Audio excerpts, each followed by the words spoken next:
আজকে 16ই অক্টোবর বৃহস্পতিবার।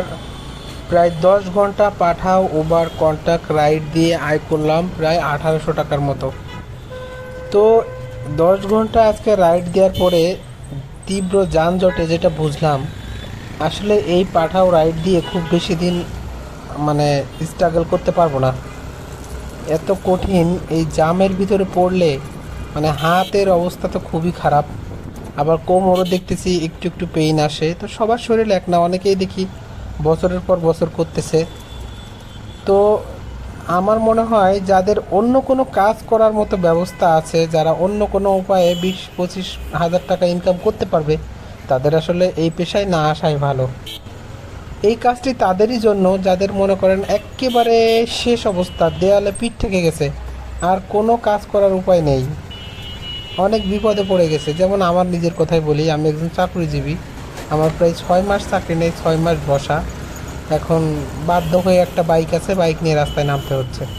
আমার যদি আবার আমি এরকম একটা কাজ ফিরে পাই আগের মতো, তাহলে আমি কখনোই এভাবে রাইড শেয়ার করবো না। কারণ এখানে জীবনের কোনো নিশ্চয়তা নাই, 2 চাকার উপরে পদে পদে বিপদ।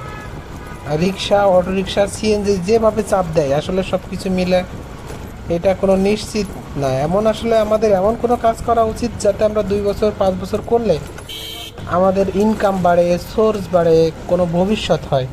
কিন্তু এই কাজ করলে কি, আপনি আজকেও যা কালো তা পরশু দিনও তা। হয়তো যখন একটু বেশি কষ্ট করলে একটু বেশি ইনকাম হয়, এটা সত্যি, যেটা চাকরি থেকে ইনকাম করা যায় না। তবে 1800 টাকা ইনকাম করলে একবেলা খাওয়া, তারপর টুকটাক হাত খরচ, পকেট খরচ, গাড়ির তেল খরচ দিয়ে 600 টাকা বাদ যাবে, 1200 টাকার মতো থাকবে। আর সহজ কথায় 1500 টাকা ইনকাম করলে 1000 টাকা থাকে। আমার 125 সিসি বাইকে আমি এরকম একটা হিসাব পেয়েছি।